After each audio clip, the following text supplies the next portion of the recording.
No matter what age you are, falls can happen and do. So, how can we prevent them? One way is with yoga, as we'll discuss with research interventionalist Paul Mross.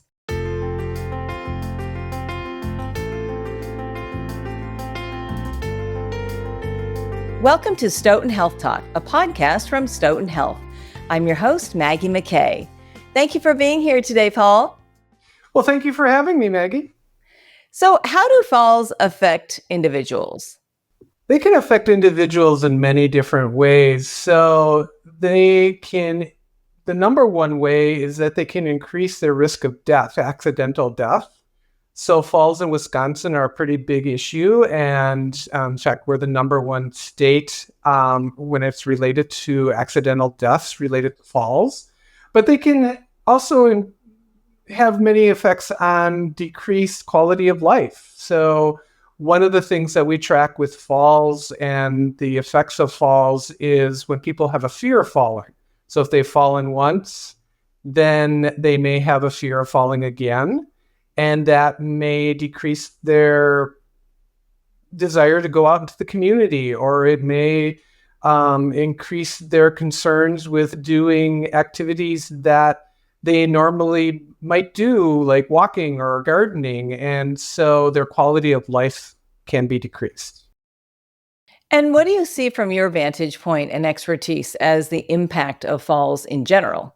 So in general, I think there's a cost associated with falls, and somebody who has had a history of falls, there's a monetary cost to that. Somebody that falls may potentially wind up in rehab center.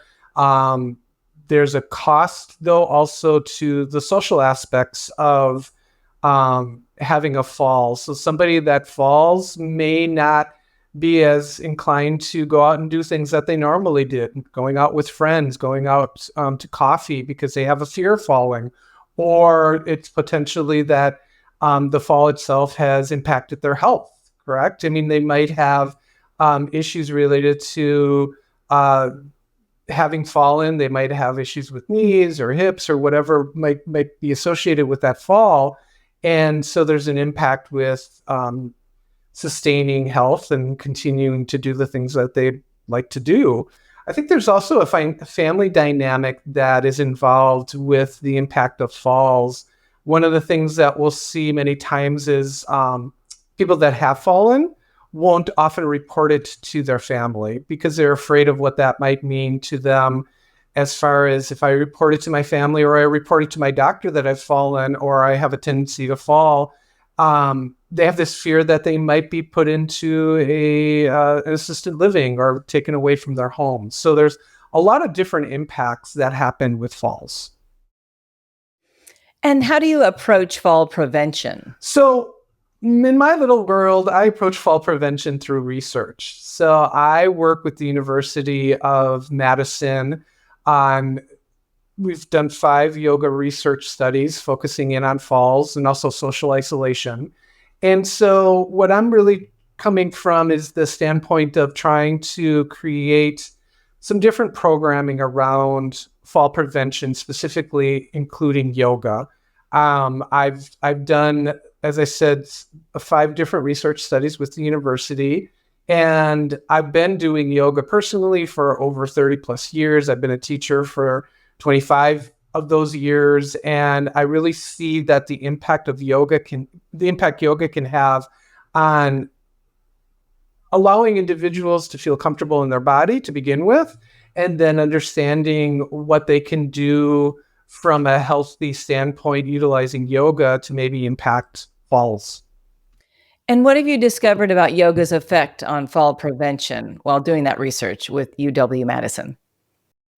Yeah, so right now we're still working on trying to have that evidence-based yoga has a effect on reducing fall rates. That's something that we're going after. But as I mentioned, we've done the 5 different studies currently, and we found many different variances of that. So where we are right now is with the research is that it's pointing towards that yoga can have an effect on reducing those fall rates, but we haven't concluded it yet.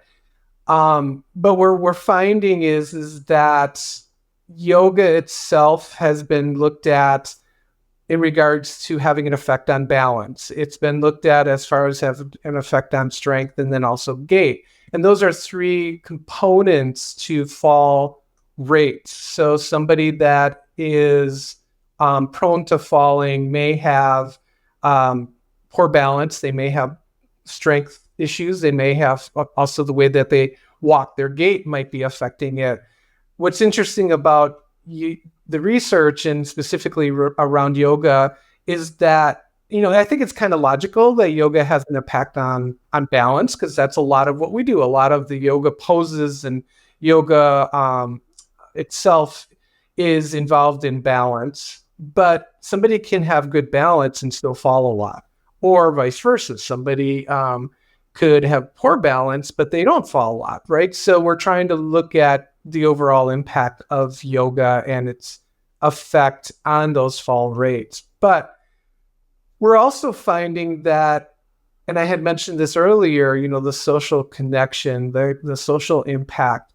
We're finding that people coming to a class like yoga are really enjoying that connections. Maybe it's with people they already know. Many times it's with people that they don't know that are in their community. And so it's kind of a side effect of what the research was looking at falls rates, and it really came across that social connection also.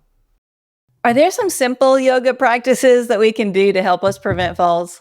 There are actually. So one of the things that I like to talk about when it comes to yoga is many people oftentimes say, well, I can't get down to the floor because we're talking about falls, but I might not be able to get up from the floor.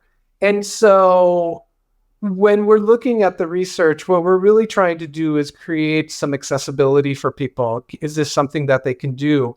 And we will look at healthy habits.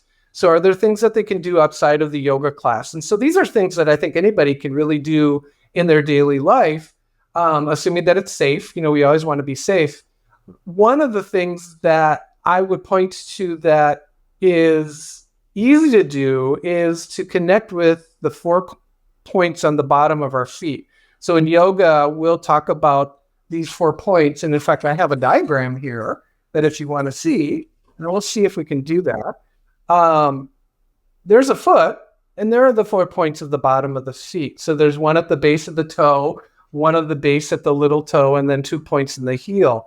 And so you can even do that right now when you're seated, is having that connection with, even if you have shoes on, can you connect with the base of the toe, the base of the little foot, and then 2 points in the heel. And so when we go through the whole yoga practice in the research, we'll come back to those 4 points all the time as to how are you connecting to the bottom of your feet. I find this really effective as a habit for people to do at home. Can they connect while they're standing, while they're seated, with their shoes on, with their shoes off, to the 4 points at the bottom of their feet? Because that's going to impact everything from their posture to their balance to their strength. Well, this has been so informative. In closing, is there anything else you'd like to add that we didn't talk about? I would say one of the things that I'd love to talk about is that yoga and fall prevention, or any type of prevention for falls, for fall rates, reducing falls, is getting out there and doing it as soon as you can. So looking at fall prevention is not something specifically for the older adult population. So yes, we want to help people when they're 80 and maybe they're more prone to falls, but really it's about introducing activities to people when they're younger or middle-aged, right? So I'm 58 years old. It's important for me as a 58-year-old to be doing some of these practices now.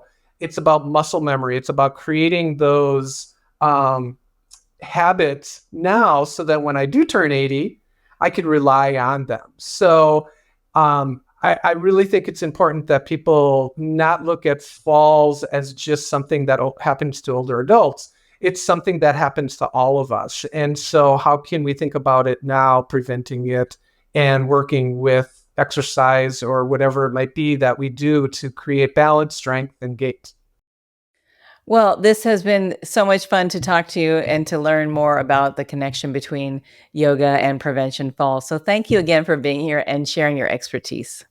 Thank you so much. Again, that's Paul Mross. For more information on preventing falls, please visit safercommunity.net/falls-prevention. If you're interested in exploring a wider range of health-related podcasts, check out the Stoughton Health Podcast Library at stoughtonhealth.com. Thank you for listening. I'm Maggie McKay. This is Stoughton Health Talk, a podcast from Stoughton Health.